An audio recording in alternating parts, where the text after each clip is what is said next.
Bismillahirrahmanirrahim. Alhamdulillahi rabbil alamin.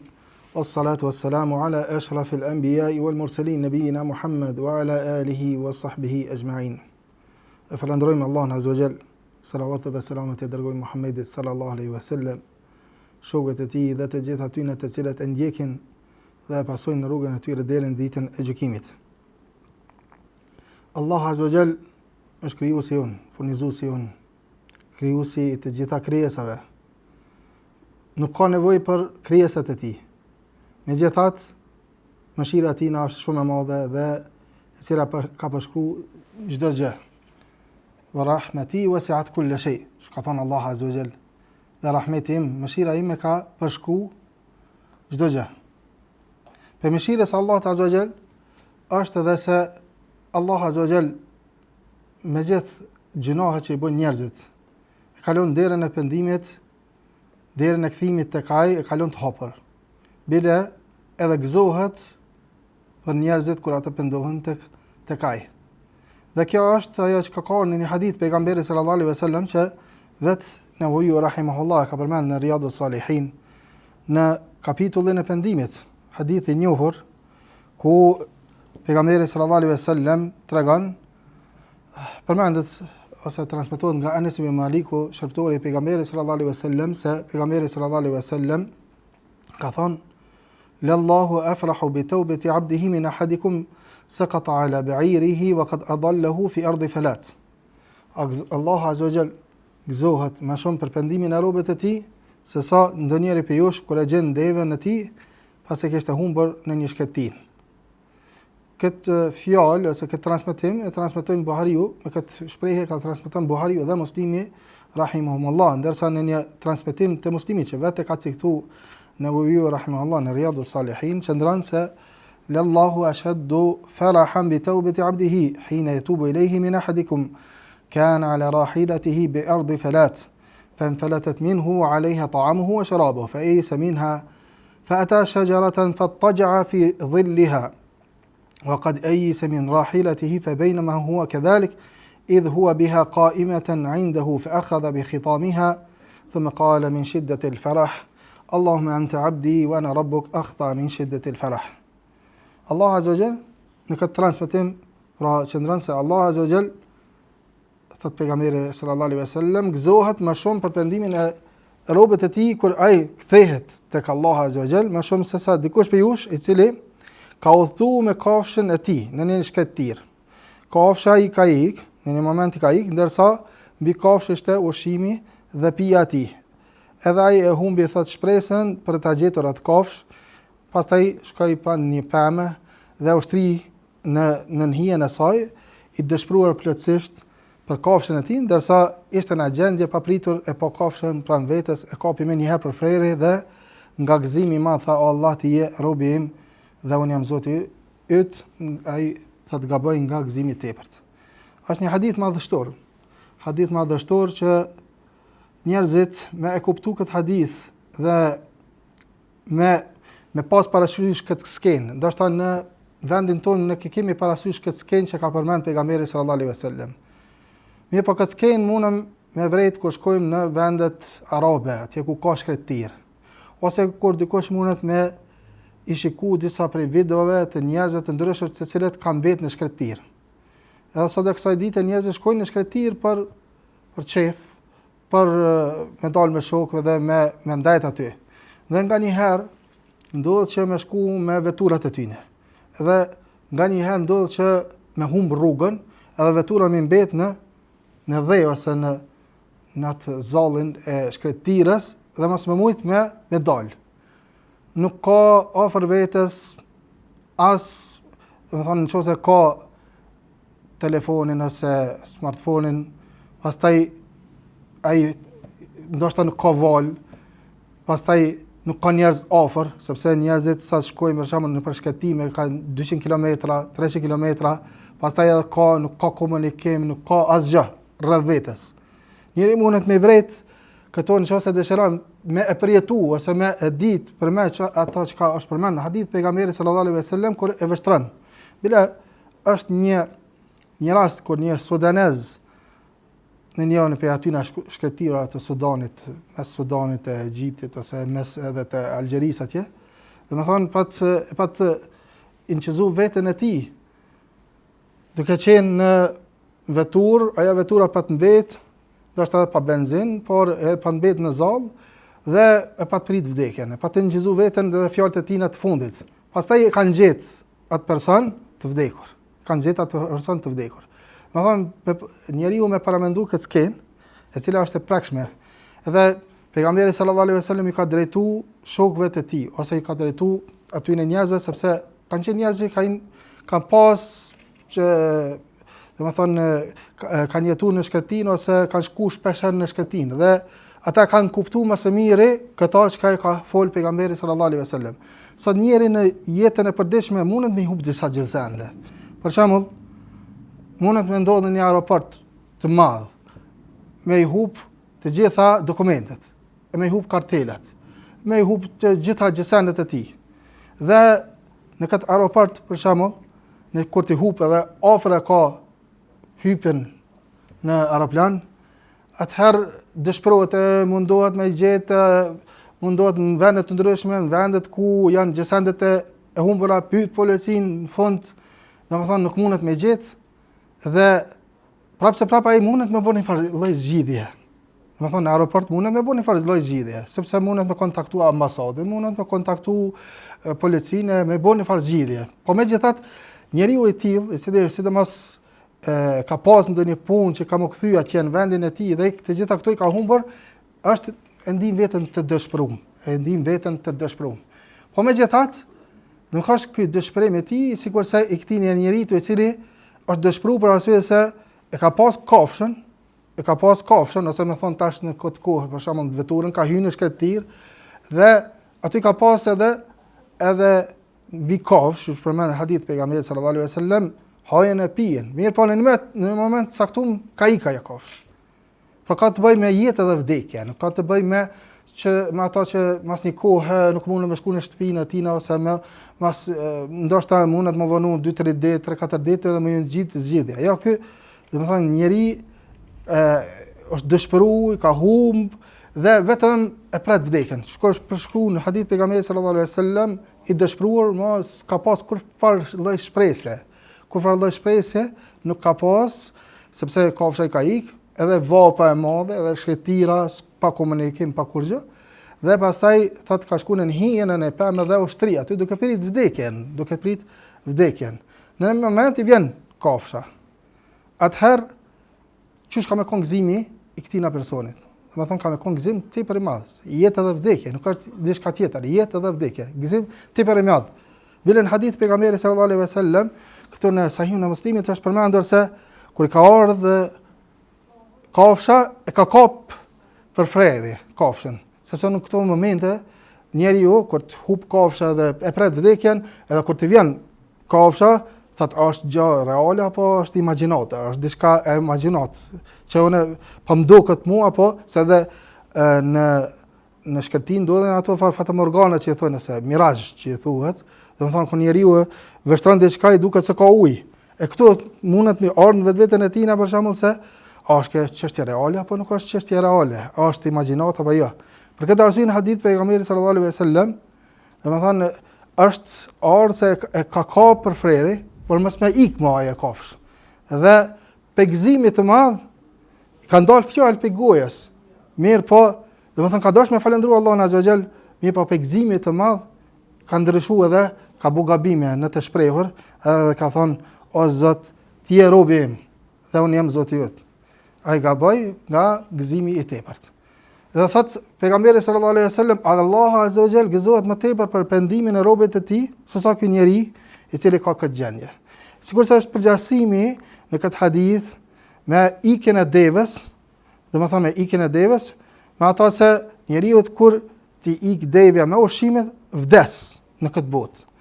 Ndërsa kur njeriu kur bën gjinohe, edhe sidomos kur bën kufër e shirk, edhe nuk pendohet, pa edhe kur bën gjinohe, përfundimi i tij në ditën e kiametit ka me kon xhehenami.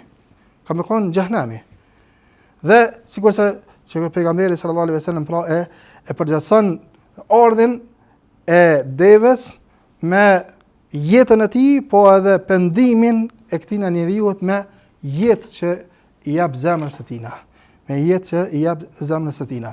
E pejgamberi sallallahu alaihi wasallam, pra duke pas parasysh Allah azza wa jalla nuk ka nevojë për neve, nuk ka nevojë për pendimin ton, është ai vetë që na ka kriju, ai që na na furnizon, ai që na jep të mirat.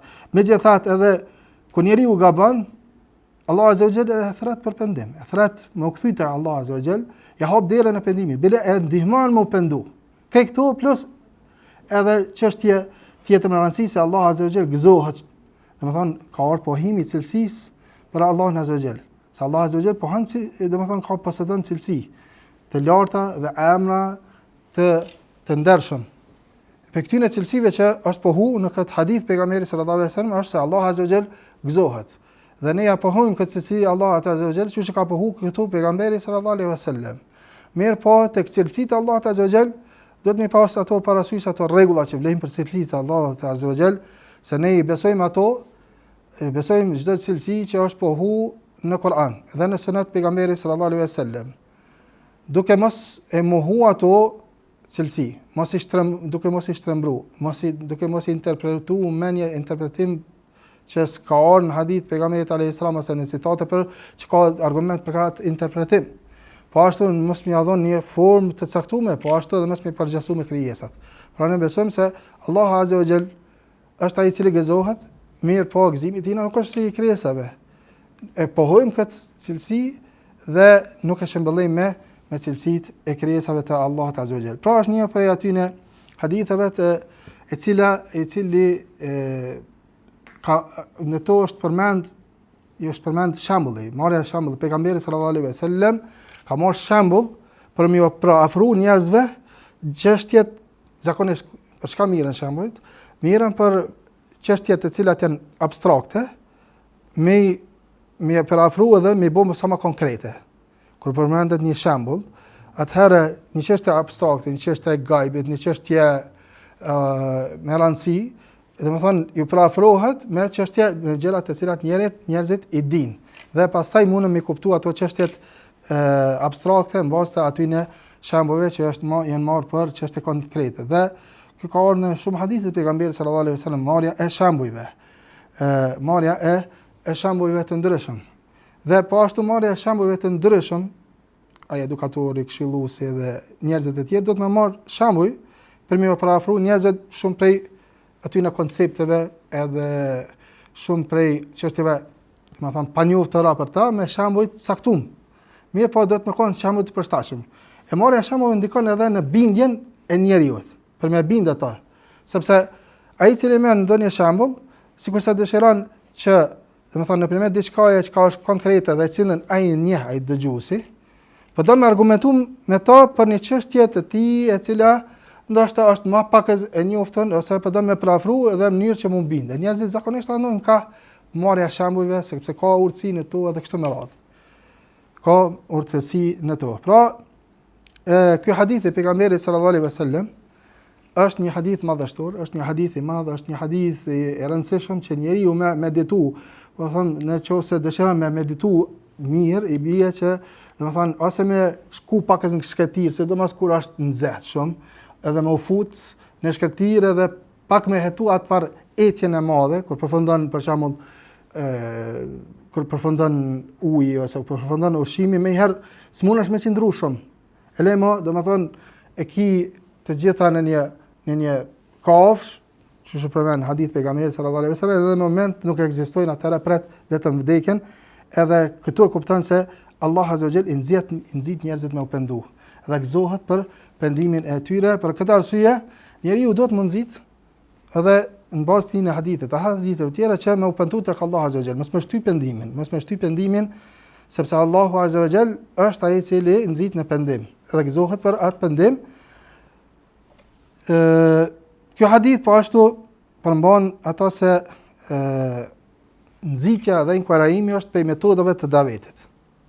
Nxitja dhe inkurajimi në shumë tekste të Kuranit, edhe të hadithet të pejgamberit sallallahu alaihi wasallam ka ardhur nxitja dhe inkurajimi. Inkurajimi për diçka, në këtë rast për tobën. Mi pranë raste të ndryshme, për shembull ka ardhur nxitja dhe inkurajimi për shembull për bërjen edhe kryen e veprave të mira, se ai i cili kryen këto vepra të mira, atëherë shpërbimi i tij ka më qenë në xheneti. Për këtë arsye njerëzit për më nxitë dhe për më motivuar dhe për më inkurajue me bë vepra të mira, ata pastaj e paramendojnë xhenetin e çka ka në xhenet, kështu thot Allah azza wa jalla në Kur'an: "Wa bashiril ladhina amanu wa amilus salihati inna lahum jannatin tajri min tahtiha al-anhar kullama ruziqu minha min thamaratin rizqa qalu hadha alladhi ruziqna min qabl wa utu bihi mutashabiha wa lahum fiha azwajun mutahharatun wa hum fiha khalidun." Dhe përgëzoj ata që besojnë dhe bëjnë vepra të mira se për ta ka xhenete në për të cilat rrjedhin lumej. Këtu është përshkruar në ajet kuranor se sa herë që furnizohen me një fryt, atëra ata thonë, ky fryt më herët u furnizuam me të njëjtin, mirë po është tjetër. Edhe pse forma është e njëjtë, shija është tjetër, kënaqësia është tjetër, edhe atyre ai sillet ushqimin ngjashëm në pamje, mirë po i cili është i ndryshëm në domethënë në ato që në shijim, dhe aty po ashtu ka thënë Allah azza wa jalla do të kenë bashkë të pastër dhe do të qëndrojnë përgjithmonë. Edhe njeriu në tejkalimin e fatkeqësive dhe në nxitjen dhe kurrijimin e tina ka nevojë që domethënë me paramendu shpërblimin e Allahut azza wa jalla. Po ashtu në këtë hadith ka argument se kur njeriu gabon në një çështje, nuk merret parasysh ose nuk merret përgjegjësi për ato. Për shembull, nëse gabon në një çështje që mund të konsiderohet fjalë kufrit ose shprehje diçka që përmban kufër, mirë pa ka bëu këtë pa qëllim, atëherë i falet atij, nuk merret në përgjegjësi. Sepse në këtë hadith, ky person për shkak të gëzimit të madh, të gëzimit të jashtëzakonshëm që ka pas, domethënë ka thonë një fjalë që më thon njeriu me vetdije dhe me qëllim, atëherë konsiderohet kufër, konsiderohet jo besim. Kjo është kur të thot njeriu Allahu azza wa jall, o jam Zoti yt, ti je robi jam, domethënë sikurse e ngrit veten dhe bën Zot. Sikurse faraoni që ka thonë njerëzve të tjerë që ana rabbukumul ala, unë jam Zoti juve më i madh. Mirë, po ky se ka pas për qëllim dhe për këtë arsye akhta min shiddatil farah. Allah azza wa pejgamberi sallallahu alaihi wasallam ka thonë në fund të hadithit se ky njeri ka gabu prej gëzimit të madh që ka pas pasi që ka gjetë këtë deve me ushqimin edhe pijen. Pra nuk merret në përgjithësi njeriu dhe nuk llogaritet atij as gjuna ose si kufër kur e thot ndonjë fjalë prej zemrimit të madh, prej gabimit në shprehje, në rshitje, domethënë që rrshet kur flet bën lapsuze ose gëzimit të madh që vijnë ato, domethënë nuk i ka qëllim ato shprehje, atëherë nuk i merret parasysh. Kjo nuk është vetëm për çështjet të cilat janë kufër, mirë po edhe për çështjet e tjera. Për shembull, dikush nëse në një fjalë caktuar ka qenë shumë i gëzuar ose shumë i zemëruar, saqë nuk ka diç ka fol, për shembull, ose ka gabuar në shprehje dhe ka lëshu gruën e vet. Atëherë gruaja e tij nuk lëshohet, nuk konsiderohet e shkurrëzuar. Kur konsiderohet e shkurrëzuar, kur dikush për shembull bën hajgare. Flet fjalë e ka për qëllim, po thot po bëj hajgare. Po përçesh ose po bëj hajgare, atëherë merret parasysh. Hajgaria merret parasysh. Edhe gruaja e tij shkurrëzohet edhe në përparën nëse dikush e ka liruar ndonjë rob, ka pas ndonjë skllav edhe ka liruar atë skllav, atëherë më përpara se tash nuk ekziston skllav mirë, po kuptimi i hadithit që ka nga pejgamberi sallallahu alaihi wasallam se thalathun jidduhunna jidd wa hazluhunna jidd. 3 çështje janë të cilat edhe e qëllimshme edhe hajgaria e tyre konsiderohet e qëllimshme. E cila janë ato, domethënë kurrëzimi, shkurrëzimi, në disa transmetime ka ardhur dhe wal itaq. An-nikah wa at-talaq wal itaq, domethënë nikahi, kurrëzimi, shkurrëzimi dhe e treta është kur dikush e liron ndonjë rob të tij për hajgare, atëherë llogaritet që në të vërtetë ka liruar robën e tij edhe pse nuk e ka pas me qëllim, po ka pas për hajgare ajo që ka pas për një me. Pra, edhe një herë në këtë pikën e fundit, domethënë hadithi është argument se njeriu kur bën lapsuze ose nuk ka për qëllim diçka, megjithatë mundet me thonë ndonjë fjalë e cila mund me kon kufrit, nuk merret në përgjegjësi. Nuk merret në përgjegjësi dhe nuk i llogaritet kjo fjalë e tina. Hadithi i radhës është hadithi Ebu Musa al-Ash'ari, Ebu Musa al-Ash'ari e ka pas emrin Abdullah ibn Qais al-Ash'ari. Hadithin e përcjell Ebu Musa al-Ash'ari nga pejgamberi sallallahu alaihi wasallam, ku thot pejgamberi sallallahu alaihi wasallam: "Inna Allah yabsutu yadahu bil-layl liyatuba musii'u an-nahar wa yabsutu yadahu bin-nahar liyatuba musii'u al-layl hatta tatlu'a ash-shamsu min maghribiha." Ka thënë pejgamberi sallallahu alaihi wasallam se Allahu azza wa jall është rin dorën e tij natën që të pendohet ai i cili ka bërë mëkate ditën, dhe është rin dorën e tij ditën që të pendohet ai që ka bërë mëkate natën derisa dielli të lind nga perëndimi. Edhe ky hadith e pejgamberit sallallahu alaihi wasallam është nxitje për pendim. Bile është hapje derës së shpresës për njerëzit e ndryshëm, për gjunahçar që më pendu tek Allahu azza wa jall, edhe nëse ata e vonojnë pendimin. Për arsye se këtu ka ardhur në hadith pejgamberit sallallahu alaihi wasallam, Allahu azza wa jalla shtrin dorën e tij natën për ata që kanë bërë mëkate ditën, domethënë kanë vonu pendimin e tyre deri natën. Allahu azza wa jalla prapë shtrin dorën e tij në mënyrë që të pendohet, edhe pranon pendimin e tyre. Po ashtu edhe shtrin dorën e tij ditën që të pendohet ai i cili ka bërë gjunohe natën. Pra ata njerëzit të cilët kanë bërë gjunohe natën, edhe kanë menduar se nuk i sheh dikush tjetër. Në vërtet Allah azza wa jalla ka pa. Mirë pa në mas një kohë, qoftë nesërmen, ose mas disa dite, ose kështu me radhë, vonohet pendimi e tyne dhe i bim peshmane dhe dëshirojnë më pendu tek Allah azza wa jalla. Allah azza wa jalla jo pranon pendimin, mirë pa në qoftë se i plotësojnë ato kushtet e pendimit. Dhe këtu ka ardhur kufiri deri kur pranohet pendimi. Në këtë hadith pejgamberi sallallahu alaihi wasallam e kemi përmendur më herët se domethënë ka kufi. Ky kufi është derisa të shfaqet njëra prej shenjave të mëdha të kiametit, është e cila është lindja e diellit nga perëndimi. Nga se kur lind dielli nga perëndimi, atë të gjithë njerëzit kanë me besu. Kanë me besu të gjithë njerëzit. Mirë po, përderisa nuk lind dielli prej perëndimit, atëherë merret parasysh çështja e gajbit. Merret parasysh edhe kjo çështja e pendimit të kështu me radhë, edhe njeriu i cili dëshiron me pendu, ka mundësi me e shty derën e këtë moment. Mirë po, kjo hadith e pejgamberit sallallahu alaihi wasallam nuk është vetëm kjo hadith që tregon për kufirin deri kur pranohet pendimi.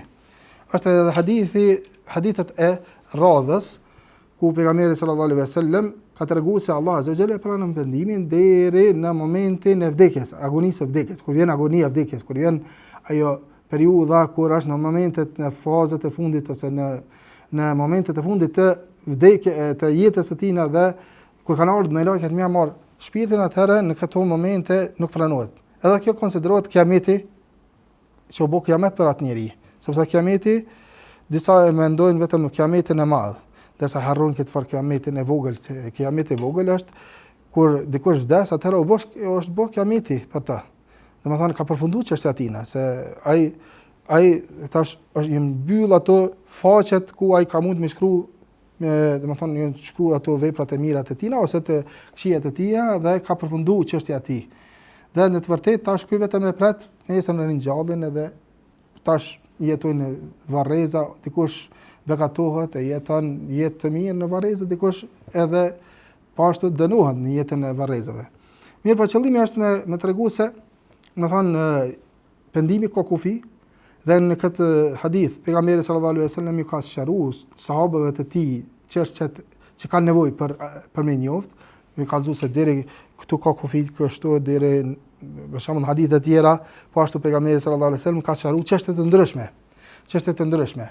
Në këtë hadith pejgamberi sallallahu alaihi wasallam është përmend edhe çështja e një cilësie tjetër të Allahut azza wa jall, e cila është, domethënë, pohimi dorës së Allahut azza wa jalla, dhe kjo është një cilësi që Allahu azza wa jalla ka pohuar për veten e tij në Kur'an, ku ka thënë Allahu azza wa jalla bal yadahu mabsuutatan.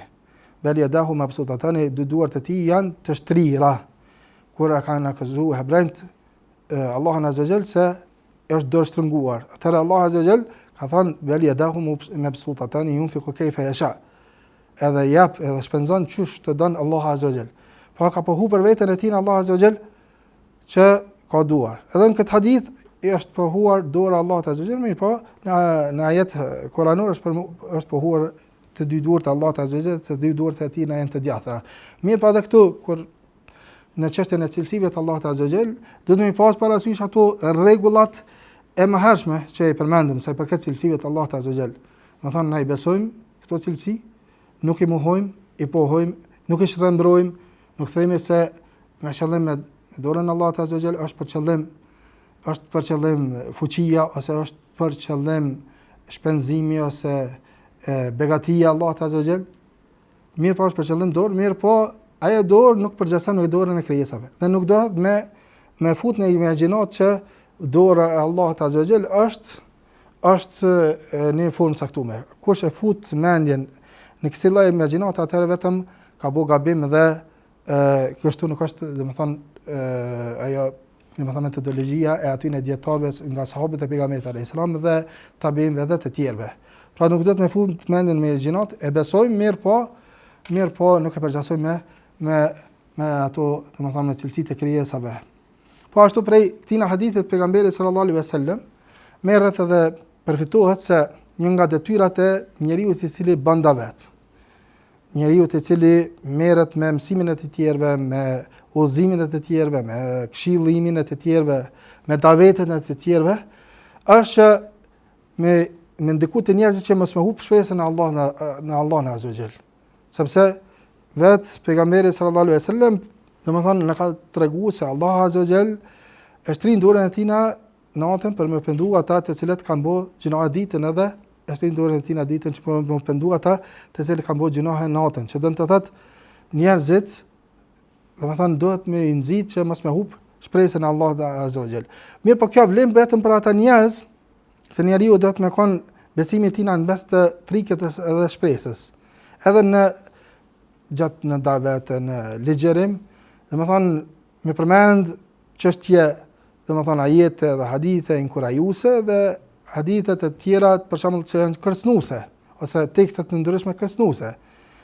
Dhe kjo çështja e domethënë davetit me tekstet shpresdhënëse vlen zakonisht për ata njerëz të cilët kanë bërë gjinohe dhe pas një kohe kanë humb shpresën në Allahut Azza wa Jall. Dëshirojnë me pendu, po nuk po dinë edhe i thonë mu kur s'ma fal Allahu Azza wa Jall. Mu kur nuk ma fal Allahu Azza wa Jall. Dhe bile treguohet sa i përket një ajeti kuranor, ku Allahu Azza wa Jall thotë kul ya ibadi alladhina asrafu ala anfusihim la taqnatu min rahmatillah. Inna Allaha yaghfiru dhunuba jami'a.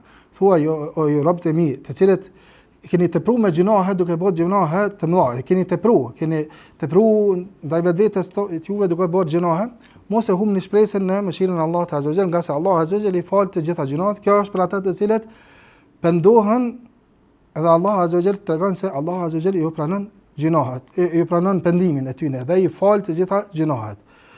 Abdullah ibn Abbas radhiyallahu anhu kur e ka komentuar këtë ajet kuranor, ose ka treguar se cili është shkaku i zbritjes së këtij ajeti kuranor, thotë se disa prej idhujtarëve kanë ardhur te pejgamberi sallallahu alaihi wasallam dhe kanë thonë ti që bëna thret, në ata që ka bëna thret është gjë e mirë. Mirë po na kemi bërë shumë gjinohe, na kemi vrarë njerëz, e kemi bërë në realitete ndryshme. Atëra na fal Allahu Azza wa Jall. Atëra thuhet që ka zbrit ky ajet kuranor dhe një ajet tjetër kuranor sipas domethënë Abdullah ibn Abbas radhiyallahu anhu. Që do të thotë dera e shpresës, edhe që njerëzit duhet me ndiku të ta që mos me hub shpresën e Allahut Azza wa Jall, kjo më shumë ka të bëjë me njerëzit të cilët janë futur edhe zhytur në gjinohe të ndryshme. Mirë po për njerëzit të cilët vazhdimisht bëjnë gjinohe dhe nuk e kanë ndërmend me u pendu tek Allahu Azza wa Jall, për këta duhet përdoren ato tekste kërcënuese, sepse këta janë njerëz të cilët nuk po largohen prej gjinoheve. Nëse ju folet këtyre me tekste shpresdhënëse, atëherë këta kanë me bua edhe më shumë gjinohe dhe edhe kanë kur s'kanë me u pendu tek Allahu Azza wa Jall. Për këtë arsye, njeriu i cili flet të tjerëve do të më pas parasysh edhe frikën edhe shpresën. Dhe njerëzve të caktuar i flet pak më shumë ka hona mos humbjes së shpresës, njerëzve të caktuar për shembull flet për frikën ndaj Allahut Azza wa Jall, po edhe shpresa e Allahut Azza wa Jall ka të bëjë me ata njerëz të cilët ose kanë bërë një vepër të mirë, duhet të pas shpresë edhe me ndim të mirë për Allahun Azza wa Jall që Allahu Azza wa Jall ja pranon ata. Ose dikush që ka bërë ndonjë gjunah, i cili ka bërë këtë gjuna dhe po do me pëndu të Allah azza wa jall, atëherë domethënë shpresa për këtë njeriu është me mendu mirë për Allahun azza wa jall që e pranon pendimin. Mirë, po kjo shpresë duhet me u shoqërua edhe me kryenën e shkaqeve dhe me bëvarjen e veprat mira. Për ndryshe nuk konsiderohet shpresë, po është imagjinatë, është iluzion. Ai i cili vazhdimisht bën gjuna, edhe thot mua ma fal Allahu azza wa jall, kënena vazhdon në gjuna, nuk pendohet asnjëherë, ky njeriu e ka mashtruar vetveten e tij. Ky njeriu e ka mashtruar vetveten e tij dhe nuk është prej domethënë për atyre të cilët me të vërtetë ka shpresë në Allahun azza wa jall, sepse shpresa në Allahun azza wa jall nuk kupton edhe veprimin e shkaqeve. Siç ka thënë Allahu azza wa jall, në Kur'an, innal ladhina amanu wal ladhina hajaru wa jahadu fi sabilillahi ulaika yarjuna rahmatullah. Ata të cilët kanë besuar Allahun azza wa jall, wal ladhina hajaru, edhe kanë bërë hijrat, edhe kanë luftuar në rrugën e Allahut azza wa jall, këta janë që e shpresojnë rahmetin e Allahut azza wa jall. Këta janë që e shpresojnë rahmetin e Allahut azza wa jall. Pra, këta të cilët kanë bërë këto vepra, qëta janë që shpresojnë në rahmetin e Allahut azza wa jall. Ju ai i cili s'ka bërë kurfar vepre, as nuk pendohet tek Allahu azza wa jall, atëherë me shpresu tek Allahu azza wa jall. Atëherë kjo është diçka e imagjinuar, iluzioni i tij, konsiderohet njëri i cili është i mashtruar. Është i mashtruar. Këto janë disa çështje që përmbajnë këto dy hadithe të pejgamberit sallallahu alaihi wasallam. Unë më e përmend edhe hadithin tjetër i cili është në njëjtin kuptim sikur se hadithi më parshëm, hadithi numër 17, an Abi Huraira radhiyallahu anhu qala qala Rasulullah sallallahu alaihi wasallam man taba qabla an tatlu'a ash-shamsu min maghribiha taba Allahu alayhi. Kush thot Abu Huraira ka thënë pejgamberi sallallahu alaihi wasallam, kush pendohet para se dielli të lind nga perëndimi, atëherë Allah azza wa jall ja pranon pendimin, edhe kjo është në kuptimin e hadithit të mëparshëm se taubeja, pendimi tek Allah azza wa jall ka një kufi të caktuar, dhe ai kufini është, domethënë përderisa vlen taubeja për njerëzit në përgjithësi, për njerëzimin në përgjithësi, derisa të lind dielli për perëndimit, që konsiderohet një nga peshanjeve të mëdha të kiametit. Këtë hadith e transmeton Imam Muslimi. Wa sallallahu alaihi wa sallam ala nabiyina Muhammad wa ala alihi wa sahbihi ajma'in.